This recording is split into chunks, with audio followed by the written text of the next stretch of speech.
for those regulars, you'll notice I've got a slightly different background today, and that's because I'm down with my mother down in Brighton. If you can hear the sea in the background and the seagulls, then apologies, there's not much I can do about those. But looking forward to a wonderful session today, and we have an amazing guest, Verena, who's going to talk to us about two things. One, about her organisation, which is all about helping and supporting working mothers and fathers to progress in their careers. And that's something that's very close to my heart, and we'll talk about that in a minute. But then in the next part of the session, talking about saying no, how to say no, when to say no, and how to do it. So, Verena, welcome. It's lovely to have you here.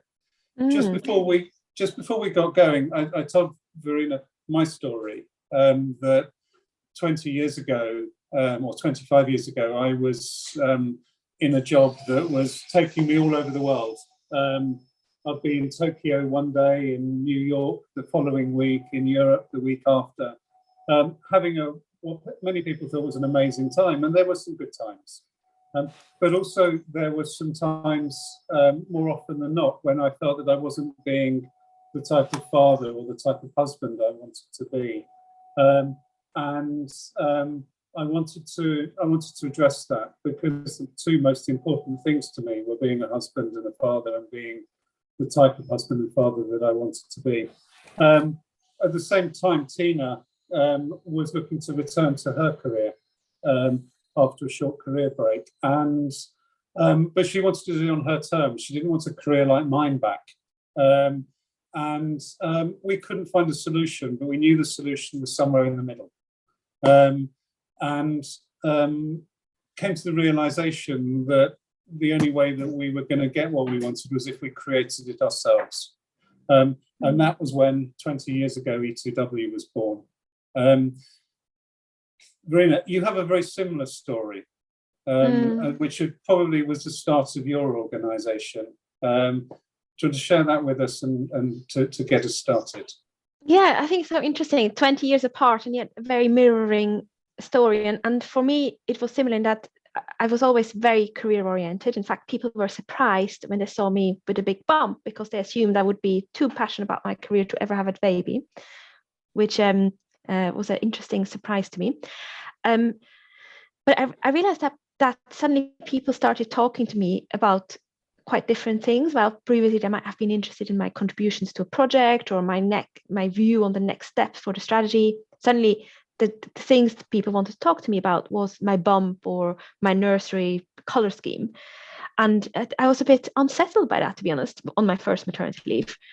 And so I thought, let me go out and find some role models. Surely there must be people who are really passionate about career progression and love being with their children. I really feel you shouldn't have to choose. And so I managed to convince the local MP to hold an event in the House of Commons, where we brought together 60 leaders with their 40 babies. You can imagine the faces of all the MPs walking by out these very strange noises that were suddenly coming out of one of those beautiful rooms. And we heard from some wonderful people who've done, had very, very senior careers with young children. And then I was going to leave it at that. But then the people who attended said, Verena, we really want more support. We want you to help us to continue to progress our careers. And so I then, because I wanted to talk to adults mainly on my maternity leave, I went and I spoke to lots of researchers and academics about what caused this career progression and what makes a difference to parents. I then spoke to people like me, who also have young children and want to progress, and as a result designed over the course of my maternity leave, we designed this 9-month very structured fellowship program that brings together peers, people who happen to be parents but are also passionate and have big dreams for their careers, but also don't want to be the same parent, like they want to live a different life from how the previous generations have done it. So I think it was the same sort of, I want to drive change, like you mentioned, Mark, type spirit. there. And so the fellowship program is now a 9-month multi-award winning program that supports people to continue to progress their careers. There's small group peer coaching. There's a senior leader mentor that works with you to help you to drive things forward. We have sessions with the line managers, with your partner, should you happen to have one. Not everyone does. And you get some practical support, for example, sessions with someone to address workload issues or setting boundaries and so on. And we always change and evolve. And I'm sure the program that Cara attended is already slightly different to this one, because we're passionate about always tinkering and making it even better. And it seems to have quite an impact. So some people describe it as life-changing. And we have groups for people both with primary school children and with babies. So you can bring along your baby should you happen to have one. But from our last cohort, we had about a third who said they had extra responsibility or got promoted 12 months afterwards, which makes me really happy, because I think we need to have more people in senior roles who do things differently, maybe work part-time or have babies alone. Verena, can I just, as if by magic, as you mentioned, we've got Cara here. I know Cara is actually a member of E2W, but she's recently completed the fellowship. I wonder, Cara, if you could just kind of, give us a couple of minutes of how, this has really impacted you. Yes, thank you. So I was in the fellowship and joined, I think, in the March timeframe. And at the time I had just a 3-month-old and graduated in December. But the fellowship was really great for helping me return to work. I, at the time, was looking for a new role because I had left mine before going on maternity leave. And it really gave me the confidence of structuring what it was I was looking for. It gave me that platform of how to build goals in your vision and that space to really think about it.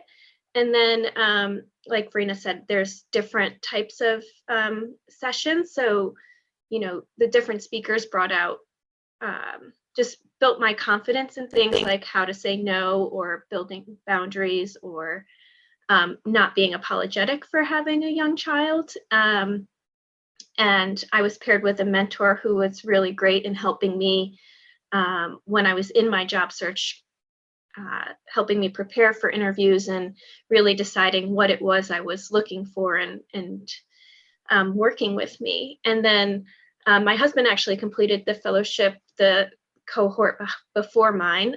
So I attended the partner session with him. And so it really gave us that time to think as a family, what we were envisioning our work life and our home life to be like together. So I think it just really gave that time to allow you to think in a space that other people are in the same experience as you. I really got a lot out of the fellowship and thought it was really great. And I've recommended it to a few people who have young babies as well. So I definitely think it was a great experience. And actually, it's an interesting point, Cara. You said your husband completed this. Verena, what's the kind of split on participations of partners as well as kind of women signing up? So it's about 10% men and 90% women, and we're really, really happy men who want to do things differently. So the standard 9 to 5, just want to be a breadwinner type role, but it makes such a difference to have men there in the conversation. And Drake is actually really active, isn't he? He's so brilliant with the alumni community. Yes, he's awesome. What type of things do you do on the program? What's the syllabus look like? So you start off by attending an event with senior leaders who have had different stories and different approaches to combining senior careers with young children. So, for example, we have the CEO of Cancer Research UK at the next launch event, who shares how she managed to combine that very senior role in her career towards that with young children. We have people who are maybe more towards the middle end of that, more senior directors in a bank who are the first person to job share at that level and how they did that. So it just gives you a bit of inspiration and support. You then have also got some practical sessions. So for example, a workload session, managing your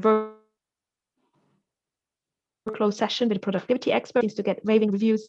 And you in the small group coaching sessions, you look at things like how to get a sponsor, how to manage your, what is your vision, what do you want to achieve, and I think Cara alluded to it, you're being forced to think a little bit, but that's a very precious thinking time that you probably are not going to necessarily get if you're a busy working parent. And then you get support to work towards that vision. We look at research around what type of networks do you need and how do you get those networks, because let's face it, and I think that plays into this conversation, very often when you're a busy working parent or just busy all around, you don't have time, or you think you don't have time to invest in particular networks because you have so much on and you need to do so much stuff just for your day job. But actually, sadly, just performing really well in your day job is not what's going to get you promoted in your career. But the research shows that there are different things that will get you promoted. And actually, also, just on a side note, if any of you think, I'm not sure if I want to progress my career, it's too hard work as it is, then know that a lot of people who we speak to, so our senior leader mentors, they say, well, actually, in a more senior job, I find it easier to juggle everything because I have more freedom and because people know less what I'm up to. So I know that's not what you asked, but I just wanted to put that out there. Thank you. Listen, so before we move on to how to say no, with anybody else on the call wants to sort of share experiences of this particular time in their lives, and maybe or fears, if you haven't been through that yet, or what are your thoughts? I'll go if you want. I was just going to say that I'm now a single mother, so I haven't got any backup, although I do think that there are women out there who've got partners that are still, they're expected to leave despite sometimes earning more, etc. Yes. And I think there is still an assumption out there that, because you can't stay on for drinks after work and socialise like that because you have to get back and do, children's bedtimes. There's been some things that I haven't been able to join because between 6 and 7 is probably the only hour of the day in the week that I get to spend with my child. So that's like my precious hour, and I try and protect that. It's very difficult, and with nursery pickups, I always feel guilty if I have to decline a meeting, because I'm like, I've been known to stand in the queue at nursery having conference calls, and it's like anyone else would probably just go, no, I just can't do that time. I can do these times, but not that time. So yeah, and although it's made it more socially acceptable to have children in the background for men and women, I still think that there's a big gap with, most of the men have returned to the office and a lot of the women are still juggling the childcare. Yeah. So, and maternity only took 5.5 months, and you're judged whatever you do. So you're judged by the parents in the queue who are like, why are you dropping off a 6-month-old baby at nursery? You should be at home with your child, right through to, people at work who are like, well, if you don't get back by this point, you won't qualify for the bonus, or you won't qualify for this. So I think it's really, really difficult. And like you say, it's two things can be true. You can be ambitious in your career and be a great mother. They're not, they can't be, separated. Yeah, I'm sure a lot of people relate to a lot of those things that I certainly do, that you described there. Bronwyn definitely did, because if you nodded any harder, Bronwyn, your head would have fallen off, I think. I know. It's so horribly familiar, and mine are now both teenagers. So this is the first half term that I've been working where I'm not, sort of involved, or as somebody said, are you off? I went, no, I'm working because I've got a 15-year-old and a 17-year-old. But Karen, I remember so much of what you said, and I remember when I announced my second maternity leave, one of my colleagues said, "Wait, you're going off again already?" I said, "I've been back a whole year." Holiday. I said, I've been back a whole year and working, and it was just, and as I said, that's just the real hope is that that the hybrid can work. And I think it's that awful thing of putting things into your diary and not feeling guilty if it seems to be child related. I think it's interesting, Verena, when you started off and you talked about people's conversations with you changed when you became pregnant, and they wanted to start talking about the colour of the nursery and the bump. The work we're doing with men in leadership positions often make assumptions about women's careers and where they are in this time of life and their commitment, without actually talking to them. And one of the things is that we're constantly on the men that we're working with in mental position is, for goodness sake, have these conversations. But is that conversation about the bump and the nursery actually the start of those conversations? Is that how we start to open up?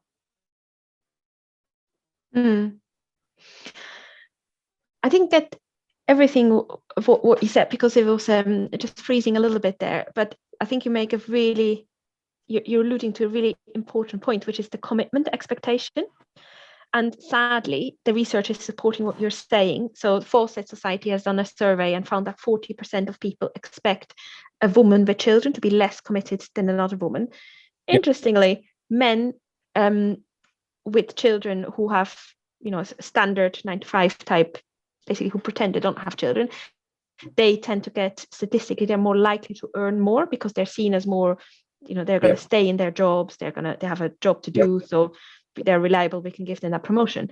So yes, but I think part of me always gets annoyed when I think of that statistic, but then the more important part of me thinks, well, actually, at the moment we have an imperfect system, and so within that imperfect system, we need to do something to be very outspoken about our commitment. So if anyone listening to this and is struggling with that, and I have so much admiration for you, Karen, for just doing things that, it sounds like you might be one of the few people in your environment that isn't, fitting with, it sounds like there are not that many other people with caring responsibilities who have to take, because of IELTS or their scheduling while you're picking up from nursery. But I think you are a pioneer in that environment. And through that, I think you just have to reiterate all the time, you're super committed. You're very excited about that job. You love that job. So just say that like a broken record. But then at the same time, also say without any guilt whatsoever, if you can, or at least pretend you don't have any guilt, to say, oh, actually, conference calls between 5 and 7 aren't going to work for me. And I know that's really, really hard. And it's easy for me to say this, but I'm saying this from a perspective of having supported more than 200 parents through this. And I think there's something about, so it sounds like you've actually, some people have very clear ideas of what their boundaries are. So maybe on a Friday, when they pick up children after school, they will always want to have that conversation just with the children. They don't want to have anything else going on.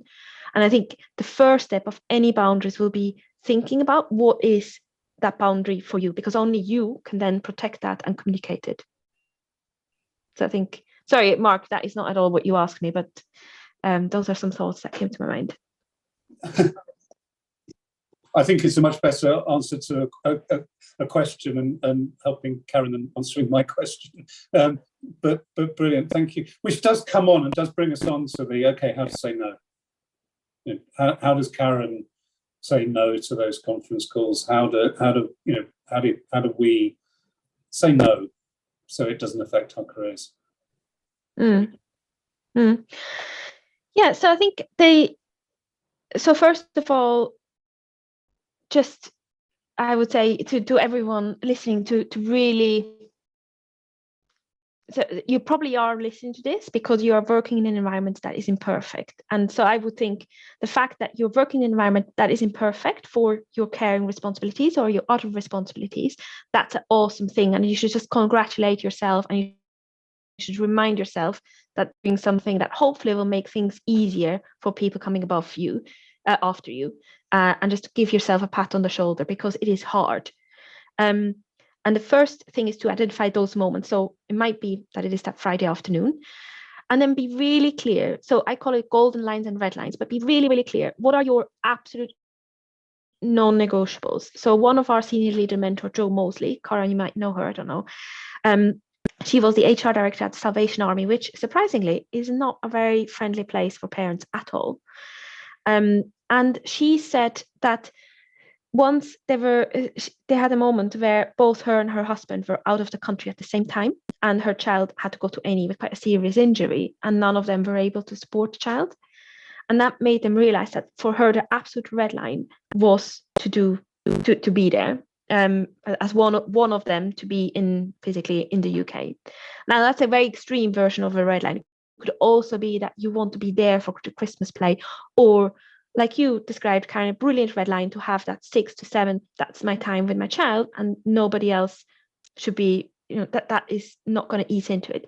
And then I think also have a think about your golden line. So the things that you're most often going to stick to. So it could be that most of the time on your way to school, you're not going to take any work calls unless it really is an emergency. And the difference between red line and golden line, I'm saying, is because the red line is something you're never going to cross ever, and the golden line you might cross sometimes. And the reason why that's important is because if you are clear what you're going to cross and what not, then you're going to be able to communicate to it. Sometimes I've seen parents say, well, I've told my employers that I'm not going to do calls between 6 and 7, but then they put calls in anyways. And I think the really important bit is that as soon as you agree to do something, that you are sending a message that it's okay to do it. So if you cross one of your red lines once, then people will know that this is not really a red line. So I'm sorry if I'm going on about this, but I think it's more important than people think. And then when you come to some, so go on. So I'm just wondering, so just interrupting there, but Karen, how would that work for you? How would it work for other people? I think it would actually work for my employer okay. It tends to more be the actual clients. So because I'm client facing, I think, yeah, it's harder, especially when you're trying to close quite a big deal and there's quite a lot of pressure to just be available like all of the time. And if that's the only, and quite often now our diaries are just back to back with Teams or Zooms or whatever, and quite often the only time you can slot someone out in is then. But I have been trying really hard to protect that, and it has to be something absolutely exceptional to take that away. So yeah, it's I would say that most of my clients are men as well, so some of them are great and some of them are not, and there's cultural differences as well, so it's it's tough. But yeah, if I was doing something else, then I don't know, if I was volunteering at charity or going to a football match, then I don't suppose I'd even think about it. But it's a bit of a dirty word, isn't it? Childcare, child, whatever. It's the thing that shall not be mentioned in an office. Yeah, which is exactly what we need to change. Do you mind, Mark, if I respond to this? No. Please do, please. It sounds like you're doing fantastically well at holding your boundaries in a challenging environment. One of our mentors, who's both Chris Bryant and Dominic Holmes, they're both partners at law firms, 2 different law firms, but one of them also that international element that you mentioned with the different cultural expectations. And they both work 4 days a week, and they usually don't take calls on a Friday when they look after their children. And what they said, and this may or may not work, it depends on your context, but what they said is it was much more of a shift in their own thinking.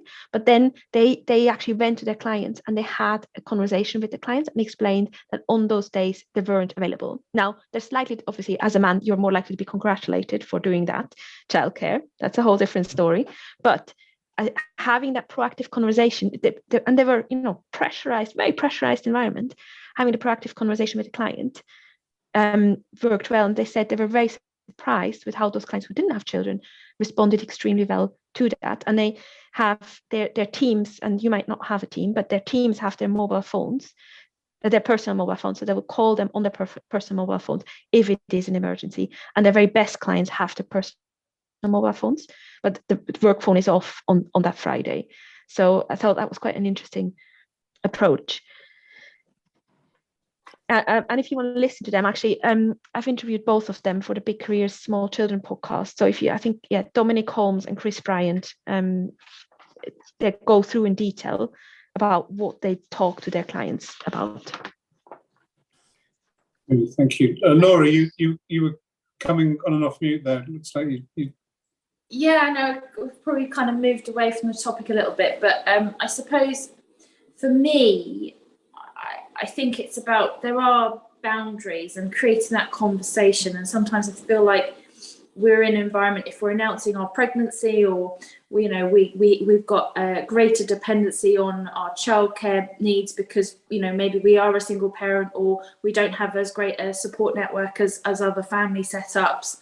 I think sometimes that feeling of feeling in the minority and not being able to talk in a similar language, I guess, to make that more commonplace, I think is one area.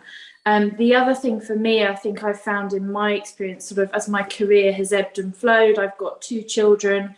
I was a single parent as well for a period of time. My children are now 6 and 11. And I've had a good career. It hasn't gone as fast as I necessarily wanted it to, or had the desire for it to. But I'm pleased and comfortable with where I'm currently at. And I think sometimes as well, there's a level of acceptance of where you are at and where you want to go. And I think you talked a bit around this, Verena, around that sort of goal setting and thinking about, well, what is it you actually want to achieve and how do you get there? And I think the other area that you guys touched upon was the being able to say no piece around meetings. And I think there has to be that sort of, I guess, there has to always be a degree of flexibility, because you can't, whilst you need to pick up your children, or versus your child going to A&E, they are very 2 different scenarios. But equally, if you need to be in a board meeting, for example, that could be very different to taking a call that could be rescheduled to another time that's more convenient for you.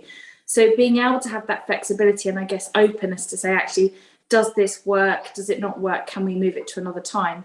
The challenge I have is trying to keep on top of the calls that I can't go to. So I start work really early and then I finish work at 3, so I can pick the children up from school, and I work from home, and I'm lucky because school is really nearby. But for me to log off at 3, I'm missing 2 hours of potentially prime meetings.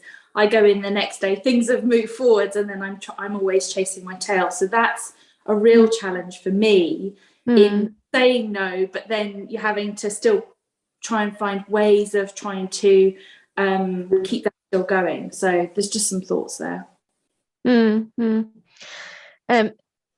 Those are really insightful thoughts, and I'd be interested in from the group if there's someone who has said no to meetings and has been able to still be on top of what's happening in those meetings and how you've done it.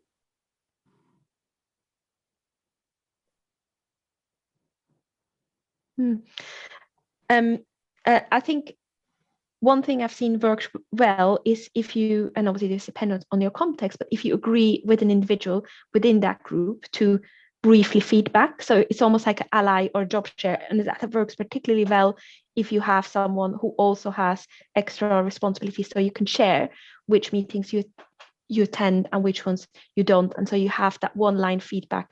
And it's not necessarily about the minutes, is it? It's more about those sensitive political things, and that is what you need to feedback on. So being very clear that you'd like just a one-line email, if they can, about anything sensitive political. That would be fantastic. Or sometimes people leave each other, friends. So this is a technique from job sharing, is just to leave yourselves voice notes. So get your friend to be at a meeting, and then he or she on the way to the train station leaves you quick voice notes about anything sensitive to be aware of, which means they don't have to write down. It doesn't really cost them extra work, but you are in the loop about the the important political stuff. But thank you for bringing that up. And I agree with you, not everyone has to progress to the most senior level possible, but I believe everyone should be able to progress their careers with children, and it shouldn't be a barrier. So absolutely, whatever is right for the individual is what I would support.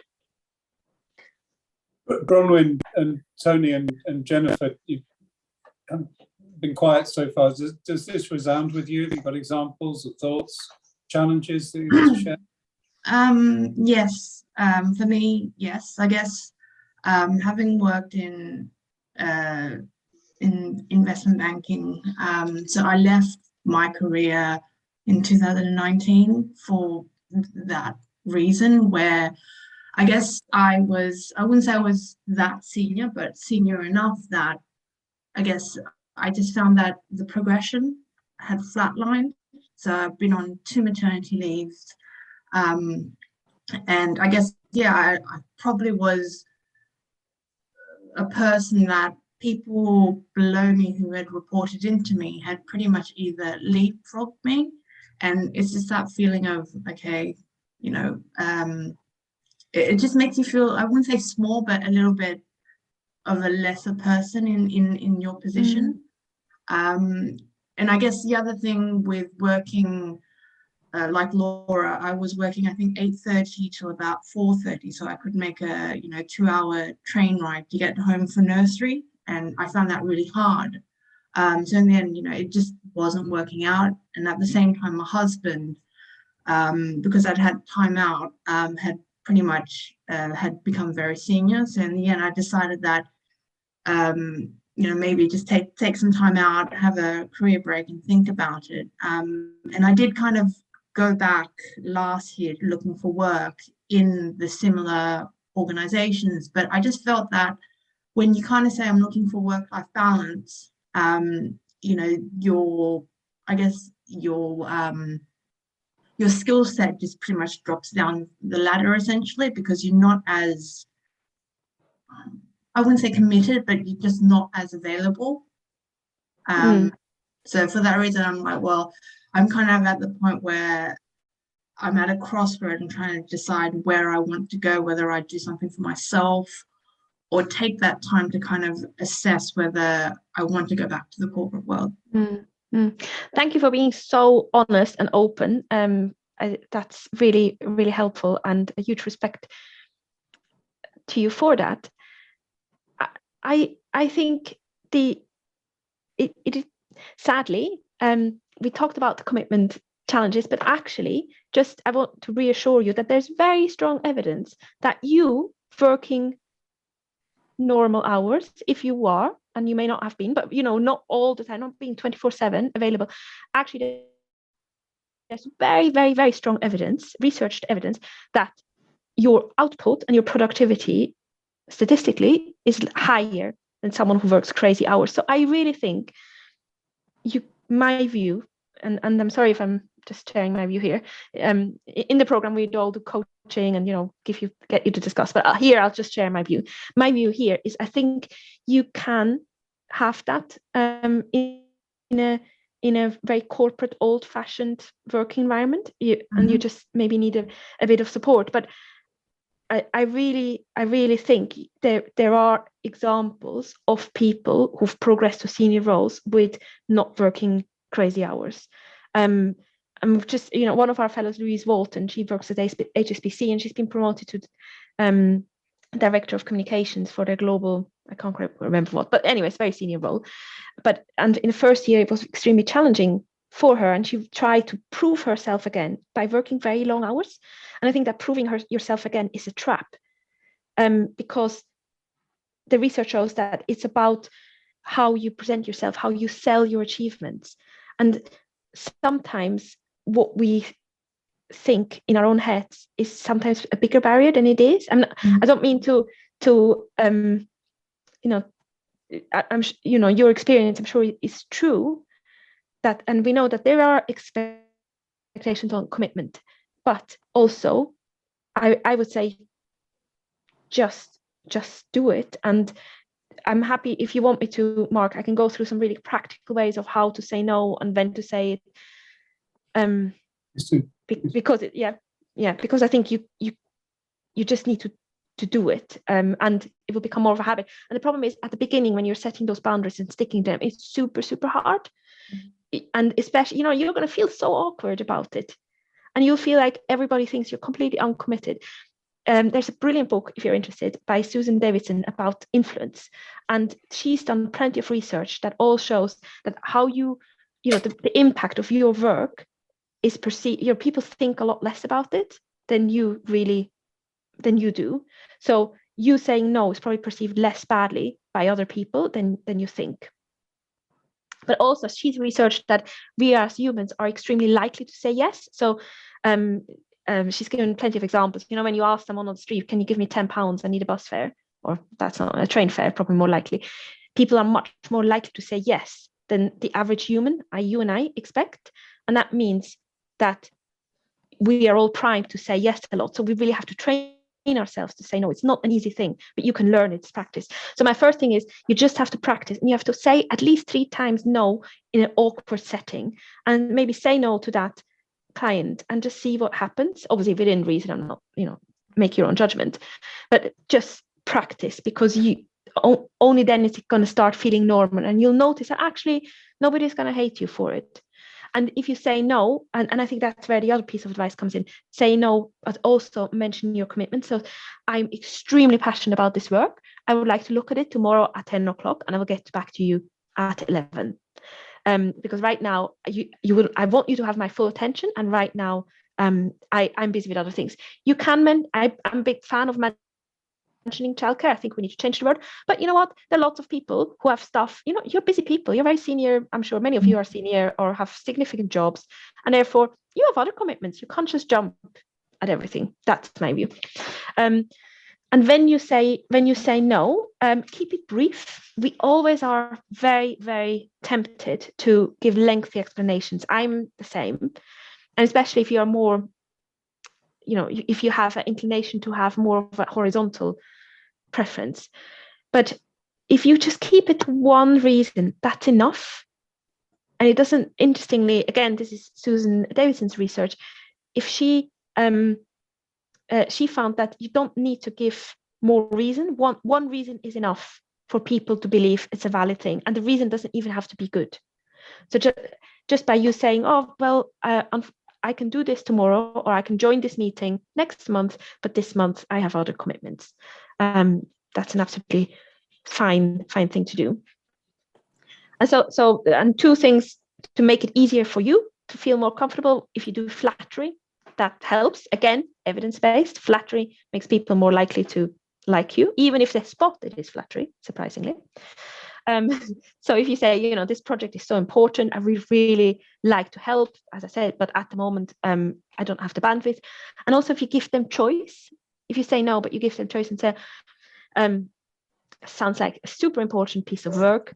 I can see how this is crucial for the organization. Now, which one of the other pieces of work shall we deprioritize or not get done in order to achieve that? So don't assume that you have to work extra hard and get everything done, because it's not feasible. And also, you're not, if you say it in this confident way with a calm voice, low voice, short sentences, it doesn't, actually it doesn't make you seem, it makes you seem as a really confident person who is busy. You can imagine the CEO will say no a lot, right?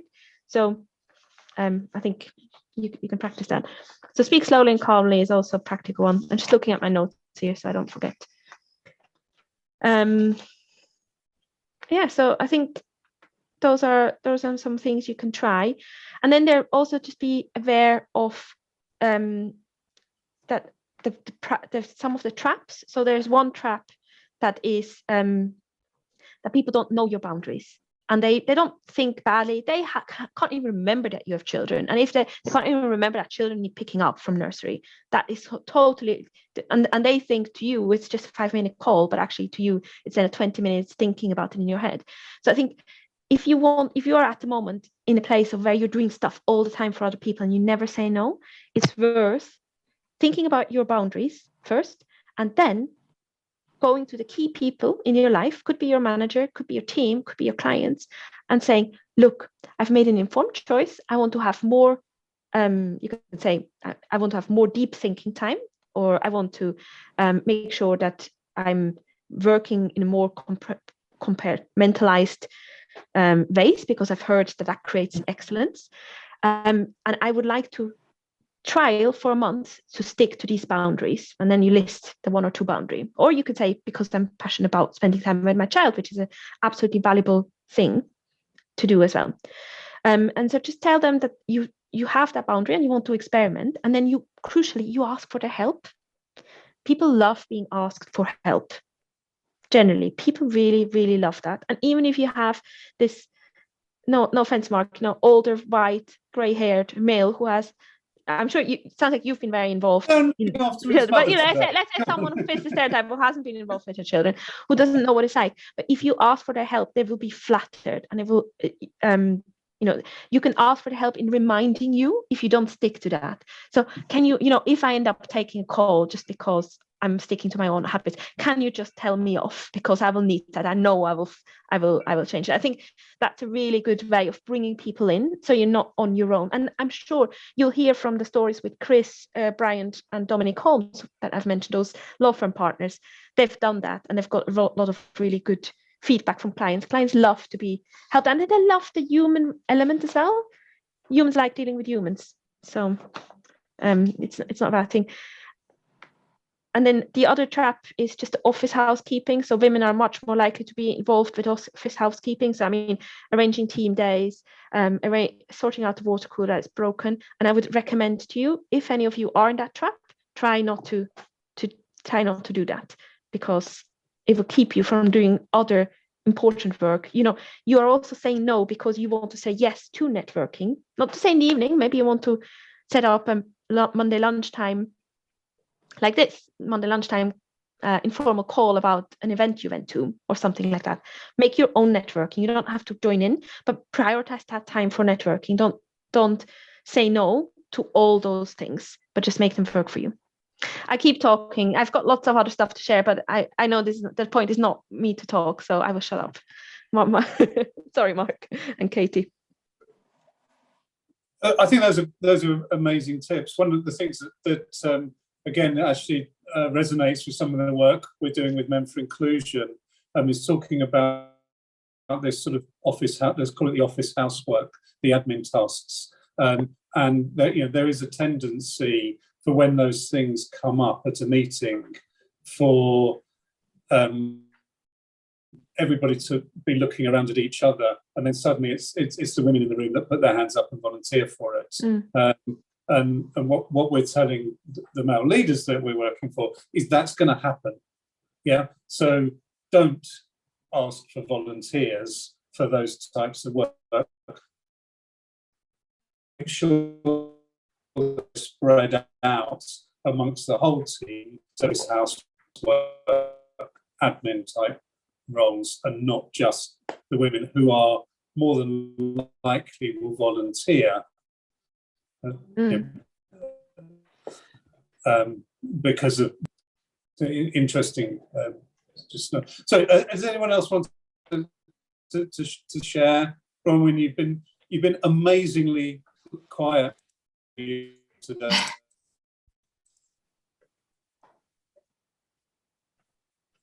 I've contributed. I have.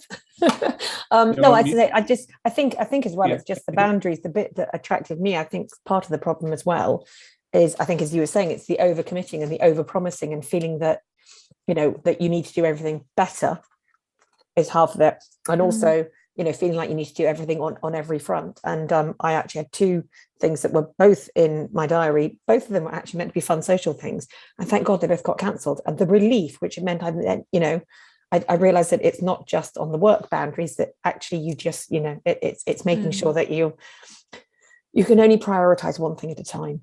And I think that's a lesson I'm learning in my 50s. One thing I've learned as well is to create some gaps between the two, because it's very hard to transition from work into child mum mode, right? So trying to create that sort of gap so you can have some downtime just decompartmentalize, have some mental space, and then be able to apply yourself. Because one of the things I was doing was finishing work and running off on the school run, coming back home thinking, crikey, I've got 2 hungry children, what's in the cupboard for dinner? And then the vicious cycle for the evening's antics will commence. And so what I did then was actually I blocked out my diary 15 minutes. So I didn't have any meetings before I went on the school run. And that's made just having those 15 minutes to think, right, okay, what am I cooking for dinner? What are we doing today? What clubs have we got tonight? Blah, blah, blah. Just has helped me then apply myself into sort of the next part of the day.